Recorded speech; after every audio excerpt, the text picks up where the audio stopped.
1976. Estados Unidos celebra 200 años de independencia y libertad. Un vigoroso Jimmy Carter pronto se convertiría en presidente.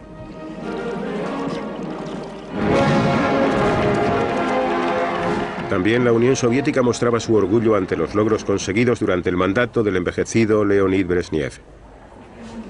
Ambos líderes prometieron reducir las tensiones este-oeste.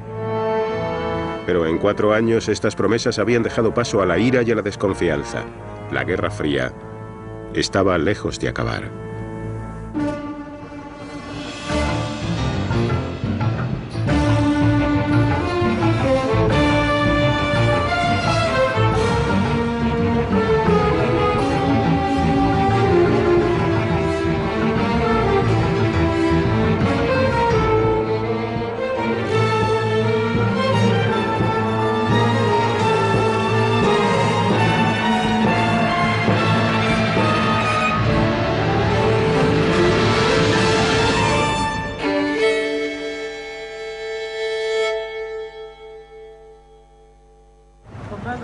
Washington, 20 de enero de 1977.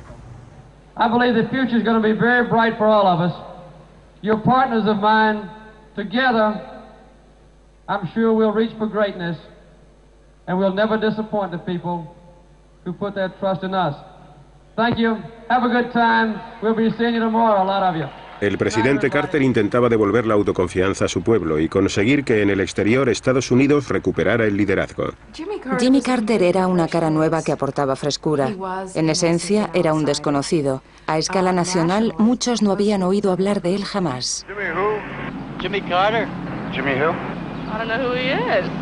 Jimmy Carter's baseball player, isn't he? Solía decir cosas como, nunca os mentiré. Creo en Dios. Siempre he sido fiel a mi esposa. Pero pueden imaginarse que en Washington la reacción hacia él fue de hastío, incredulidad y desprecio. No obstante, a la gente le gustaba mucho. Querían a alguien nuevo, alguien que aportara frescura, alguien a quien no hubieran salpicado los traumas, problemas y la corrupción del pasado.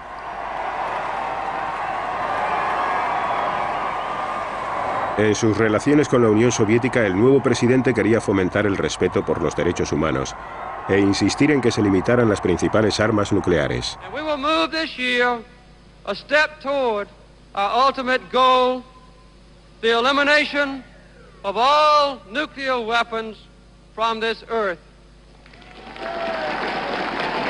En la ciudad de Vladivostok, en noviembre de 1974, el presidente Ford y los soviéticos habían firmado un acuerdo provisional sobre la limitación de las armas nucleares. El acuerdo establecía límites comunes para los arsenales estratégicos. El sucesor del presidente Ford, Jimmy Carter, quería ir aún más lejos e instó a Brezhnev para que iniciara un retroceso en la carrera de armamentos. Pero Brezhnev, que dudaba de Carter, reafirmó su confianza en la política de détente o distensión. Я от имени партии и всего народа заявляю, наша страна никогда не станет на путь агрессии, никогда не поднимет меч против других народов.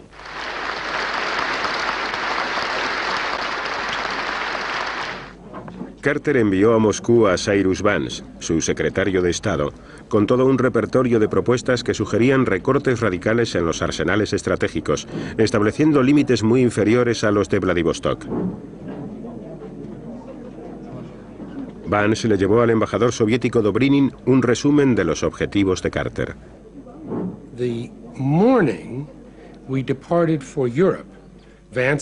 La mañana que salimos hacia Europa, Vance se reunió con Dobrynin y, en efecto, le dio los detalles de la propuesta que le presentaría a Gromyko días después. Dobrynin repitió lo mismo que nos había dicho siempre: o las reducciones marginales de Vladivostok o nada. Los soviéticos rechazaron rotundamente la iniciativa estadounidense. Nuestra postura era muy simple.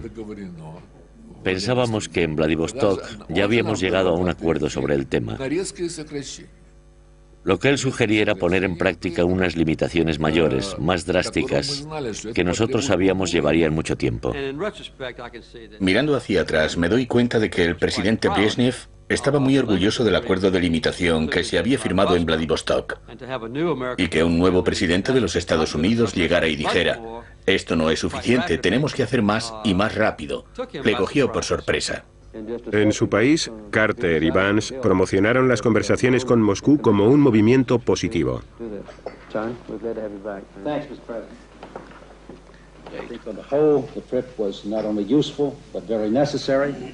It's interesting that Mr. Gromyko agrees with that conclusion, and I do not believe, contrary to what appeared in one of the papers today, that there were any miscalculations.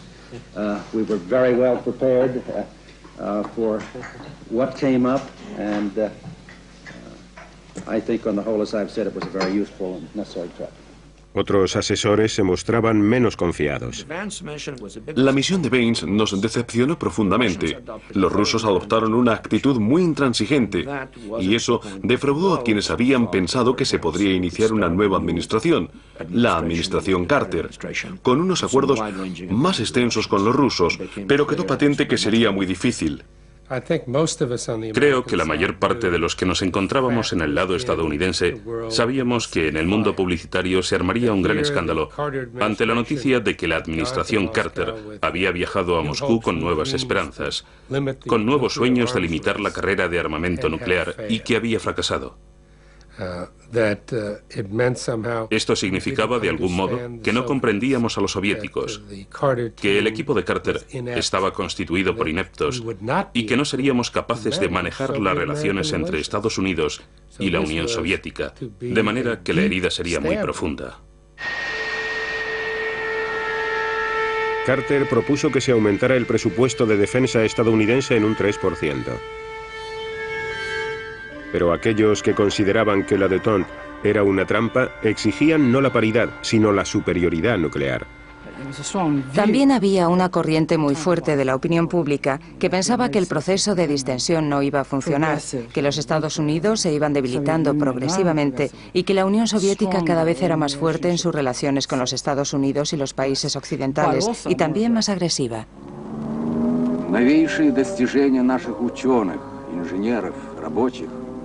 Воплощены в оружии армии и флота. И прежде всего в вооружении ракетных войск стратегического назначения главной ударной силы советских вооруженных сил. Мы в одной из частей ракетных войск.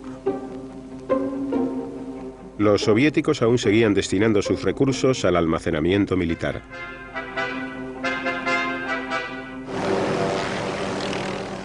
Los inmensos depósitos de petróleo y gas natural situados en Siberia habían mantenido a la Unión Soviética al margen del aumento en el precio del crudo que había provocado la recesión en Occidente. El petróleo le proporcionaba a la Unión Soviética la divisa fuerte que tanto necesitaba. Al pueblo soviético le decían constantemente que su país estaba prosperando y que pronto igualaría al oeste en todo. Не располагала таким огромным экономическим и научно-техническим потенциалом. Никогда еще не была столь прочна, столь надежным ее обороноспособность. En realidad, los gastos ocasionados por la defensa estaban agotando la economía civil.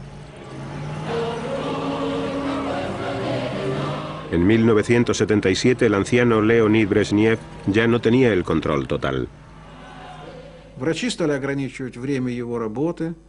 Los médicos comenzaron a limitar el tiempo que podía pasar trabajando. Estaba perdiendo la vista y tuvieron que cambiar los caracteres de su máquina de escribir por otros de mayor tamaño. Por aquella época, en el gobierno central reinaba el caos. Todos los miembros del Politburó comenzaron a trabajar en su propio beneficio y también en beneficio de la sección de la economía que representaban. Fuera del Kremlin, el pueblo ruso cada vez se mostraba más apático. El nivel medio de vida era muy bajo. El ideal del comunismo se había evaporado.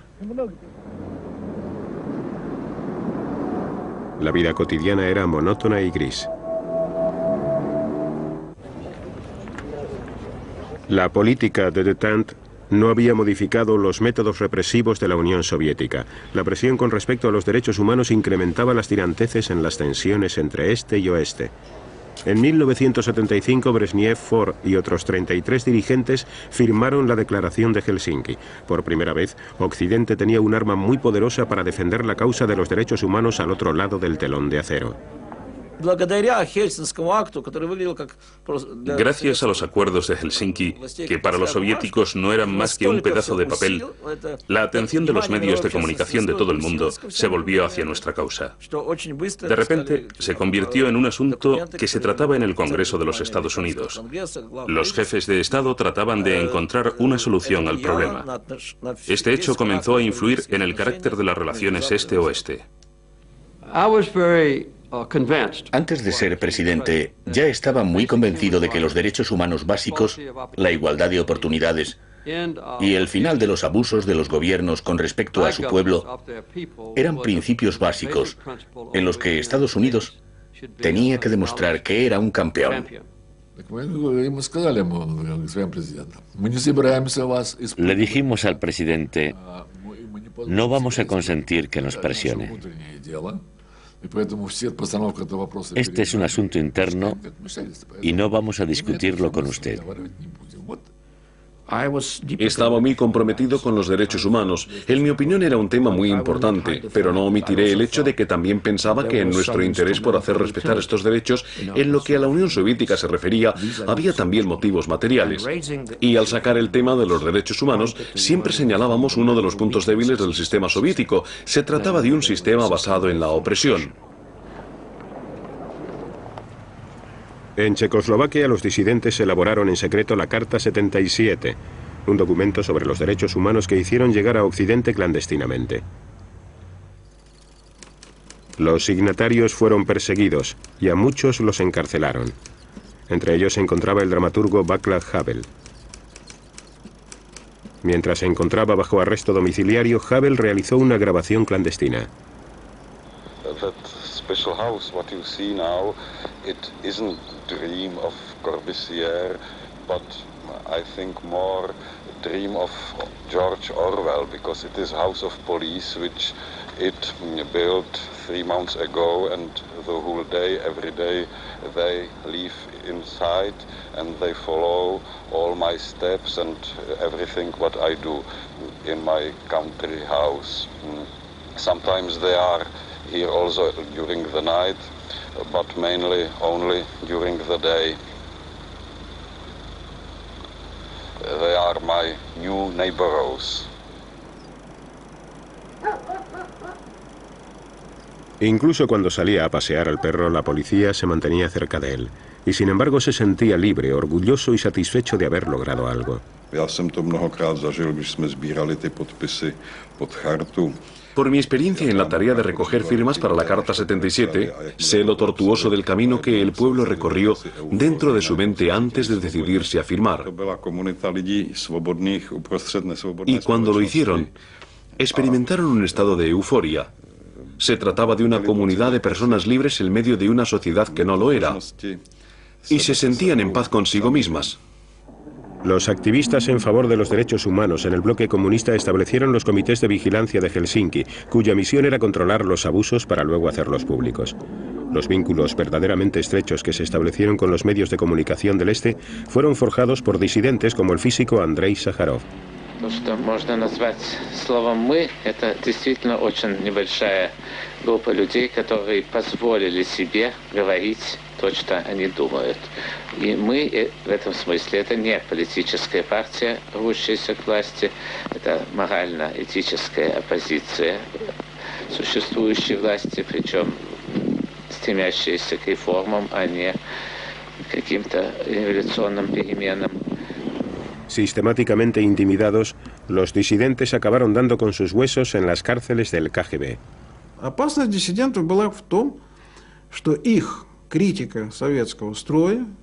Sus críticas al Partido Comunista y al estilo de vida soviético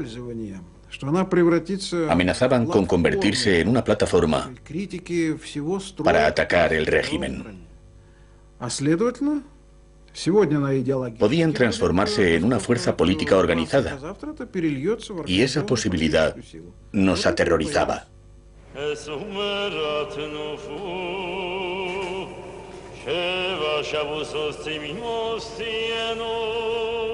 Los judíos constituían un grupo inconfundible dentro de los disidentes que exigía como el resto su derecho a salir de la Unión Soviética, pero a muchos de ellos les denegaron los visados de salida y entonces se les conoció con el sobrenombre de refusniki.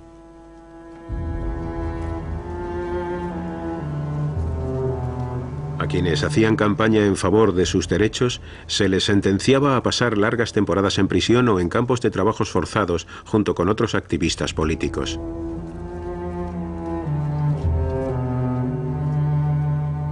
Uno de los refusniki encarcelado en Latvia era Jakov Raskin. Guardias armados y con perros rodeaban la totalidad del territorio. De repente la puerta se abría y nos separaban en grupos de 5. Pocos segundos después teníamos que saltar a esos camiones y era una sensación similar a estar dentro de una jaula. Yo podía ver a la gente que estaba fuera en la calle. Todos seguían con su vida y yo tenía celos de todos ellos. Los envidiaba y a la vez sentía una profunda pena.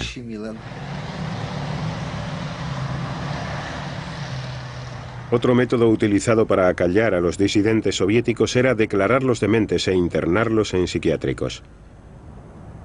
Allí se empleaban drogas para el control mental con el fin de que se retractaran de lo que habían dicho. Nos tenían atados durante largos periodos de tiempo y nos daban una gran cantidad de drogas 3 veces al día para que así el cuerpo no se sostuviera en pie. Enmudecí durante 2 años. No podía hablar. Toda mi boca y mi mandíbula estaban paralizadas. Tenía la lengua hinchada y mis brazos y piernas se agitaban sin cesar.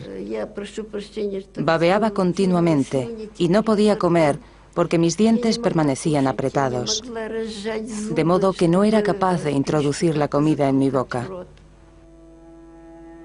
Los médicos soviéticos que daban a conocer a Occidente los abusos psiquiátricos se arriesgaban a ser encarcelados.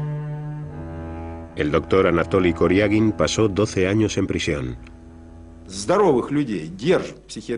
Me dije a mí mismo, no puedo permanecer callado mientras siguen encerrando a personas en los psiquiátricos por sus creencias políticas. No podemos vivir arrodillados como esclavos cuando ellos hacen cosas como estas. En la prisión, Koryagin se negó a admitir ninguna culpabilidad.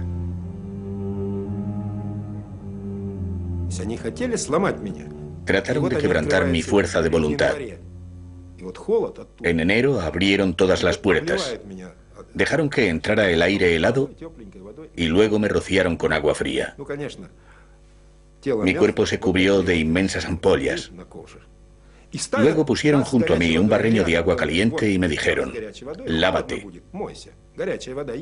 Me quedé ahí junto al agua caliente como símbolo de protesta. Era como si le ponen un plato de comida a alguien que se ha declarado en huelga de hambre. En 1978, el destacado refusnik Anatoly Sharansky fue condenado a 13 años de prisión por espionaje y traición. Fuera del tribunal, quienes le apoyaban, desafiantes, publicaron el caso Sharansky en los medios de comunicación occidentales. Entre ellos se encontraba Andrei Sájarov. El KGB y la policía se limitaron a observar.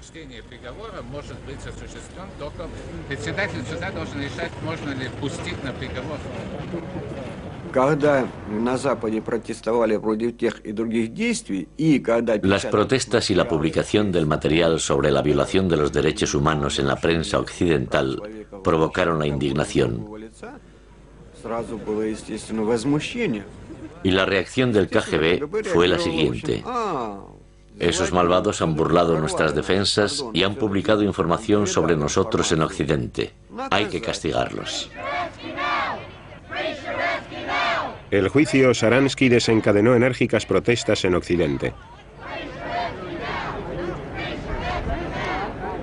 La suerte de los presos políticos se convirtió en un tema clave para la política estadounidense. The trials which began yesterday in the Soviet Union have serious implications for the future relations between the United States and the USSR.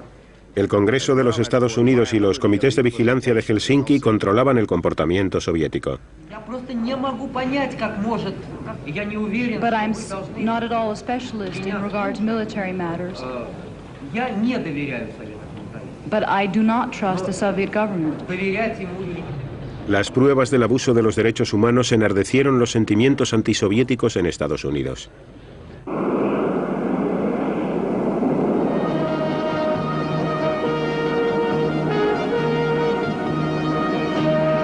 Moscú y Washington disentían en lo referente a los derechos humanos y ponían al día sus respectivos arsenales.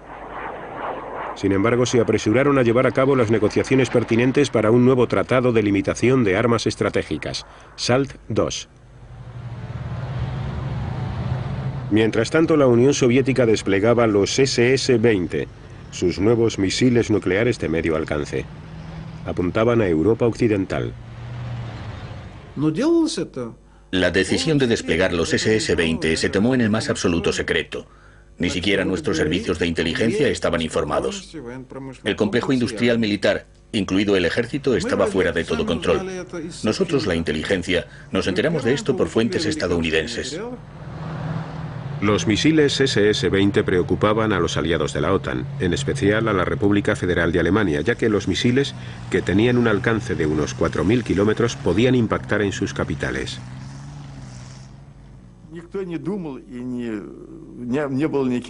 Nadie había planeado atacar Europa con los SS-20.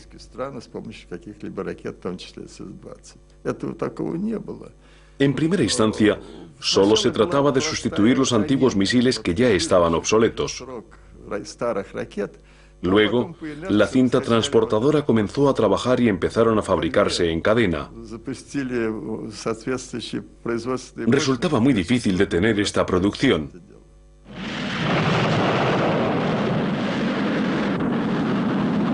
No obstante, los nuevos misiles soviéticos no entraban en la agenda de las negociaciones del SALT II.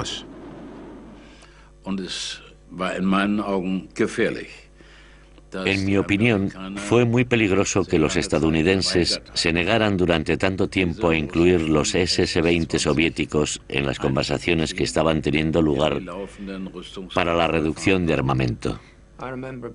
Recuerdo que me asusté cuando el canciller Schmidt comenzó a darle tanta importancia al asunto de los SS-20, pero me di cuenta de que, en cierto modo, tenía razón. Es decir, que los SS-20, si bien no eran un arma militar decisiva, podían llegar a disociar la seguridad de Europa de la de Estados Unidos. Además, planteaban la cuestión de si sobre Europa se cernía la amenaza de una devastación nuclear. Pero este no era el caso. Y entonces, ¿debíamos arriesgarnos a que fueran nuestras propias ciudades, nuestro propio pueblo los que resultaran aniquilados solo para proteger a Europa? Teníamos nuestros propios métodos para contraatacar en Europa. De hecho, en el viejo continente contábamos con miles de armas nucleares, misiles de crucero, aviones tácticos, etc. Podríamos haber respondido a una agresión a cualquier nivel.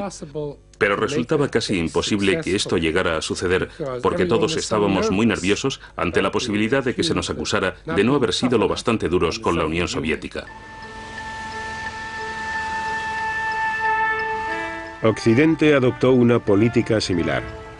Estados Unidos desarrollaría su nueva generación de misiles y le daría a Moscú 3 años para negociar los límites en los misiles de medio alcance. Si no se alcanzaba acuerdo alguno, los misiles de crucero armados con cabezas nucleares y los Pershing se colocarían en Europa apuntando a las ciudades soviéticas. El modo estadounidense de llevar las negociaciones incomodaba al canciller alemán. Sie immer noch in Sachen ihrer Verhandlungen mit den Sowjets nicht sehr ernsthaft auf die Beseitigung der beiderseitigen Mittelstreitkräfte. No presionaron lo suficiente a los soviéticos en el tema de la retirada mutua de los misiles de medio alcance. Recuerdo que el primer ministro Kosygin, sin disimular su expresión triunfal, dijo: los estadounidenses no están tocando el tema de los SS-20, así que estáis completamente aislados.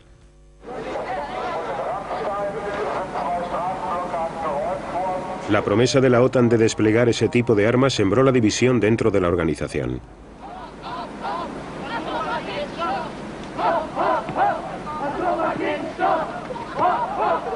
En Europa occidental, el miedo a los misiles dio lugar a una nueva forma de resistencia a la carrera de armamentos.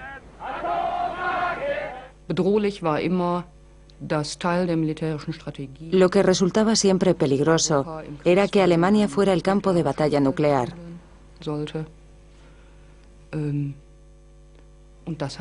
Esa idea hacía sentir enojo y tristeza a la gente.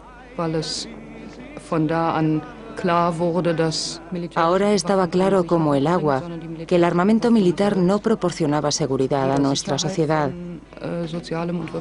sino que por el contrario la minaba.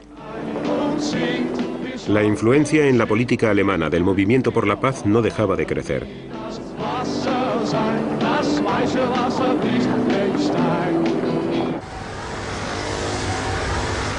Las superpotencias habían acordado establecer nuevos límites sobre las armas estratégicas en junio de 1979, completando así el Tratado SALT II.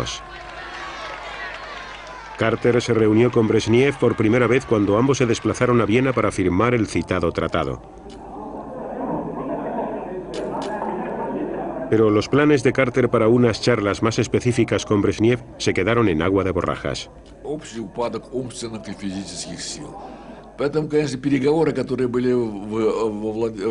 Se estaba deteriorando física e intelectualmente. Carter esperaba que fuera capaz de hablar sin recurrir a la ayuda de papeles sobre un amplio abanico de temas internacionales. Pero Brezhnev no estaba en condiciones de hacerlo. Sus capacidades estaban limitadas por sus exiguos conocimientos y por su precario estado de salud.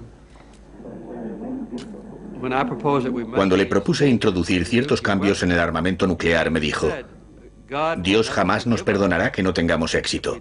Y bueno, viniendo del líder dirigente de un país ateo y comunista, esa frase sorprendió a todo el mundo. Creo que el más atónito de todos los que estábamos sentados a la mesa fue Gromyko, que miró al cielo así y movió sus manos de una manera muy especial, como insinuando que era inaudito que Brezhnev dijera una cosa así.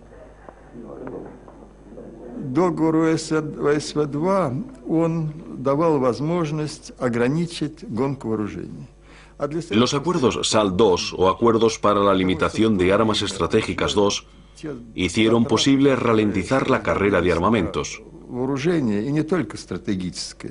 Y este fue un paso muy importante para la Unión Soviética porque ya en aquel momento nuestros gastos para costear todas esas armas habían comenzado a tener consecuencias negativas. Estaban afectando al crecimiento de la producción y al nivel de vida medio de la población. Esencialmente, en este tratado se acordó lo mismo que en Vladivostok, si bien es cierto que hicimos cosas para mejorarlo y que estuviera mucho más claro, creo yo. Pero en términos de reducción, era más o menos igual al acuerdo que habíamos firmado 3 años antes. Y en lo referente a la limitación del desarrollo de nuevos sistemas armamentísticos, no existía cláusula alguna al respecto. Así que pasamos 7 años elaborando un tratado de control de armas que no sirvió para casi nada.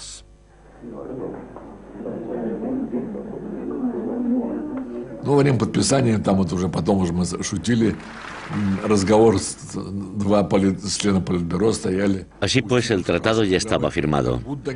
El mariscal Ustinov le preguntó a Gromyko: ¿se van a besar? Porque a Brezhnev le gustaba mucho dar besos. Gromyko respondió: no lo sé, ya lo veremos. Ustinov dijo: no lo van a hacer. A lo que Gromyko respondió: no estoy muy seguro. Brezhnev fue el primero en besar a Carter y este se vio obligado a corresponderle, por lo que los medios de comunicación estadounidenses le proporcionaron una severa reprimenda. En los Estados Unidos, la derecha condenó la firma del tratado. SALT II is not strategic arms limitation. It is a strategic arms buildup with the Soviet Union authorized to add a minimum of 3,000 nuclear warheads to their already massive inventory. The Carter administration's principal argument for ratifying SALT II was that no one will like us if we don't. You know, isn't it time that we made him understand we don't really care whether they like us or not? We want to be respected.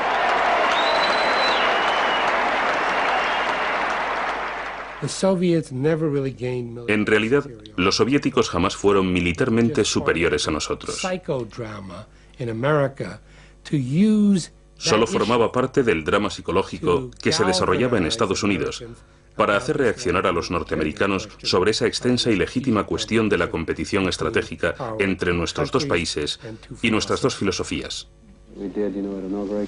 Carter cada vez recibía más críticas. Se le acusaba de ser demasiado blando con los soviéticos. Estas opiniones apuntaban al expansionismo soviético en Angola y el Cuerno de África, y advertían de que las reservas de petróleo estadounidenses estaban amenazadas. Temían que los soviéticos atacaran los intereses vitales de los Estados Unidos. Y entonces el Shah de Irán fue derrocado. Irán, país rico en petróleo, había sido un cliente asiduo de los Estados Unidos. Pero en aquel momento llegaron al poder los fundamentalistas islámicos, liderados por el exiliado Ayatollah Khomeini, que declaró que los Estados Unidos eran el gran Satán y regresó a Teherán triunfalmente.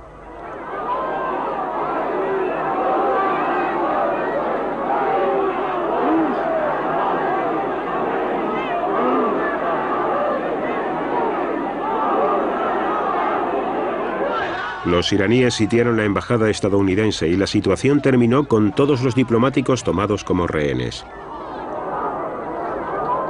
Un rescate fallido no hizo más que ratificar la humillación de los Estados Unidos. La crisis en Irán acentuó nuestro sentimiento de vulnerabilidad en todo lo que se refiere a esa parte del mundo.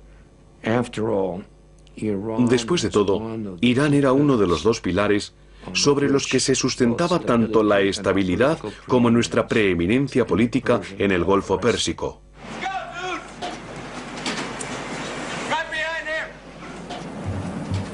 Tras la pérdida de Irán, en los Estados Unidos la escasez de petróleo ocasionó largas colas en las gasolineras.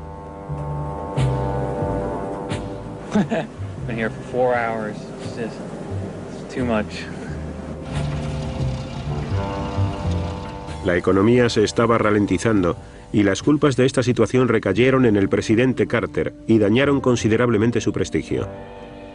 Los soviéticos escogieron ese momento para golpear en Afganistán.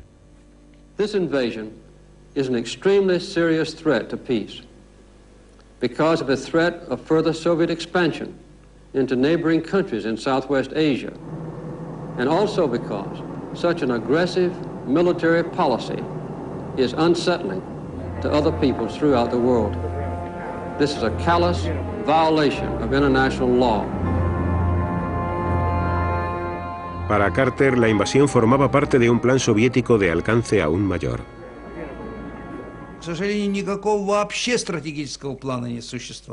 Por desgracia, no existía plan estratégico alguno.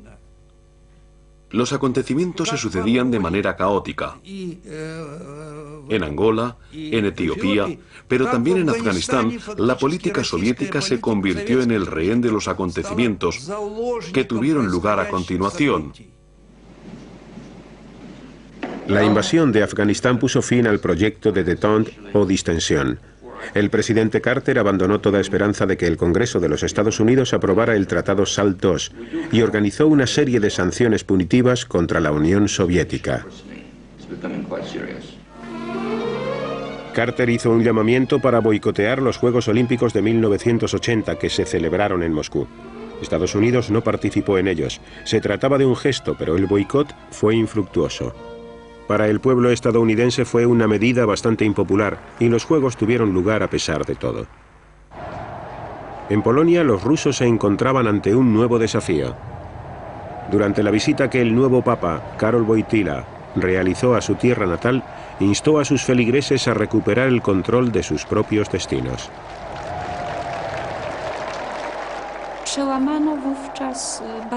Derribó la barrera del miedo. Nos dimos cuenta de que si nos uníamos en la solidaridad, entonces las autoridades tendrían menos poder.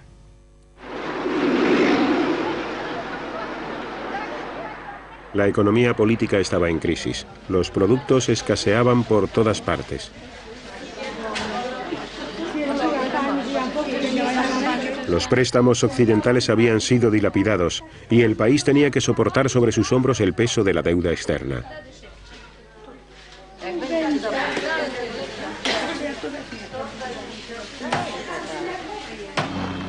Cuando el gobierno volvió a subir el precio de los alimentos en el verano de 1980, los trabajadores de los astilleros de Gdansk convocaron una huelga ilegal. Los huelguistas elaboraron una lista de exigencias que constaba de 21 puntos y se negaron a abandonar los astilleros hasta que se cumplieran sus condiciones.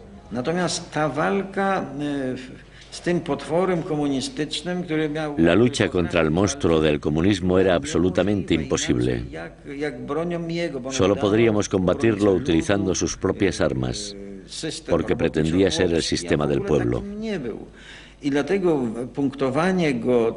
único modo efectivo que teníamos era centrarnos en temas como el pan y la mantequilla y utilizar esas preocupaciones para ganar nuestra libertad. Y acometimos la tarea utilizando la verdad para derrotar a la mentira. El gobierno decidió negociar con los huelguistas, pero primero les prometió que no habría represalias. Jak jest możliwe, żeby ktoś traktował działaczy tutaj zebranych? Panie premierze, kiedy ja mam dziesiątki straszenia mnie już, że jak tylko wyjdę, to będzie to i to. Ja nie tylko... Proszę pana, to i mnie wtedy trzeba przepędzić. Nie możemy ulegać emocji. Nie ma takiej intencji, prawda? Lo que comenzó como una protesta económica se convirtió en la petición de numerosas concesiones políticas. Los negociadores del gobierno dieron luz verde a las exigencias clave de los trabajadores. Mamy wreszcie niezależne, samorządne związki zawodowe.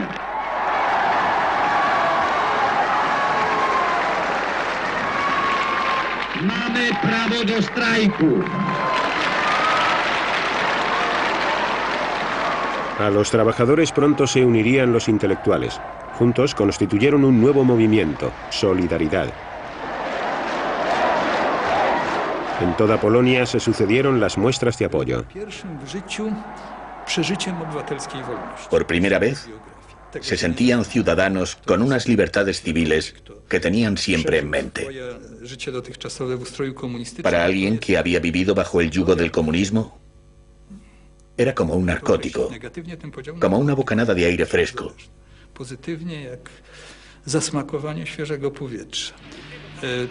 Era como poseer una identidad propia por primera vez. El sindicato Solidaridad contó con una cobertura masiva en los medios de comunicación occidentales. Los Estados Unidos le proporcionaron una asistencia encubierta que resultó crucial. Tratamos de concederles sus demandas más específicas, lo que nos pedían, y esas exigencias nos llegaron a nosotros a través de una multitud de vías. Deseaban equipos de comunicación de varios tipos, prensas para imprimir en offset, equipos de radio, ese tipo de cosas.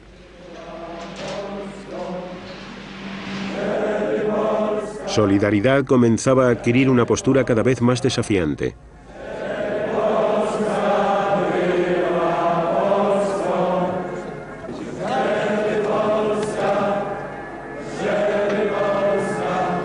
El movimiento sindicalista comenzó a desafiar al sistema comunista y desde Moscú cada vez lo veían con mayor preocupación. Ejercimos una presión constante sobre los dirigentes polacos con el fin de que tomaran medidas más decisivas para restaurar el orden. En diciembre de 1980 la presión soviética sobre los líderes polacos era muy intensa. Las fuerzas del Pacto de Varsovia se reunieron en torno a las fronteras de Polonia. El mensaje era obvio. O frenáis las actividades de solidaridad o las consecuencias para vosotros serán peores. La preocupación de los Estados Unidos crecía por momentos. El momento más crítico se presentó en diciembre de 1980, cuando los soviéticos se prepararon para intervenir en Polonia. Hicimos todo lo posible para movilizar a la opinión internacional, para tratar de hacer reaccionar a los soviéticos con nuestra presión y convencerlos así de que no permaneceríamos pasivos ante este problema. Nuestros dirigentes, incluidos los militares, pensaban que bajo ninguna circunstancia debíamos movilizar las tropas.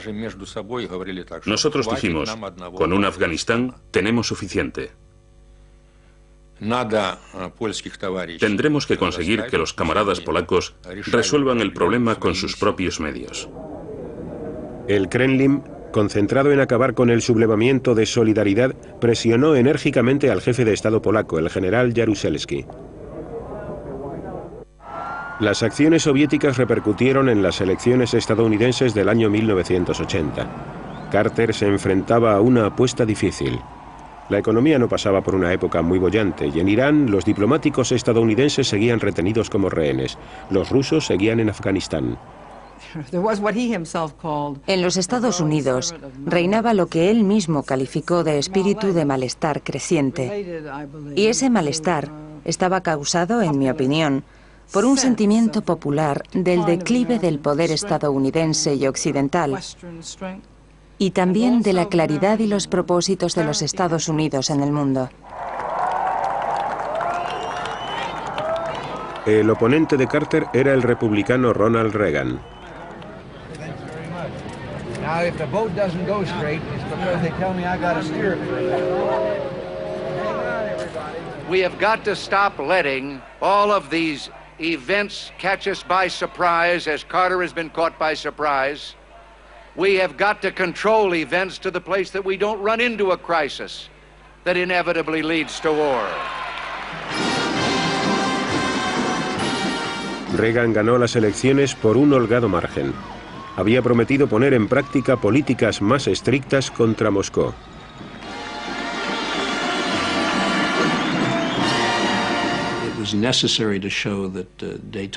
Era necesario demostrar que la detente no podía funcionar para ir más allá, para volver a la Guerra Fría y restablecer una serie de objetivos centrados en obtener la victoria en este conflicto antes que terminar adoptando una posición conformista.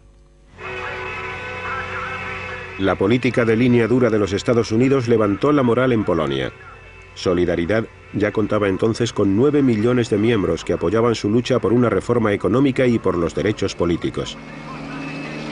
Las huelgas paralizaron el país.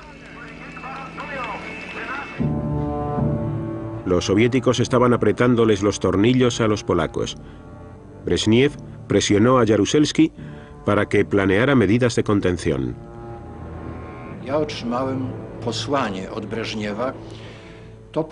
Recibí una carta de Brezhnev.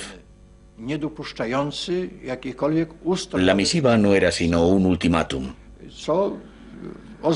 En ella se advertía a Polonia que no debía cambiar su estructura ni su política, porque de lo contrario tendría lugar la intervención militar.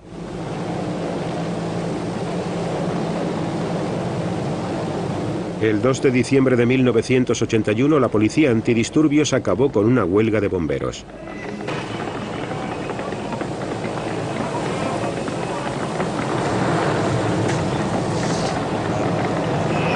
Solidaridad recibió un aviso. Las autoridades estaban dispuestas a usar la fuerza. El 12 de diciembre, el sindicato Solidaridad cumplió con un plan para organizar una huelga a escala nacional.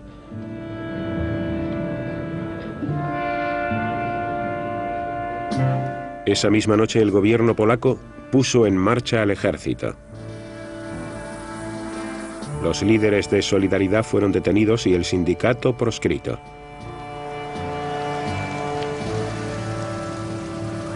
El presidente Jaruzelski declaró la ley marcial.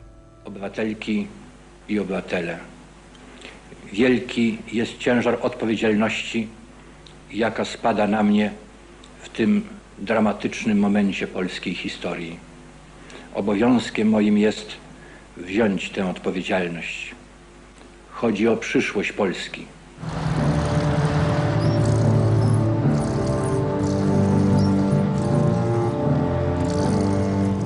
La ley marcial fracturó las relaciones este-oeste. Se suspendió la aplicación de los derechos civiles, medida que supuso una burla a la Declaración de Helsinki. Una vez más, Moscú imponía su voluntad. En 1981 les dije a los caballeros que llegaron a detenerme: este es el momento de vuestra derrota. Estos son los últimos clavos con los que queda sellado el féretro del comunismo. Las hogueras de la rebelión estaban ardiendo.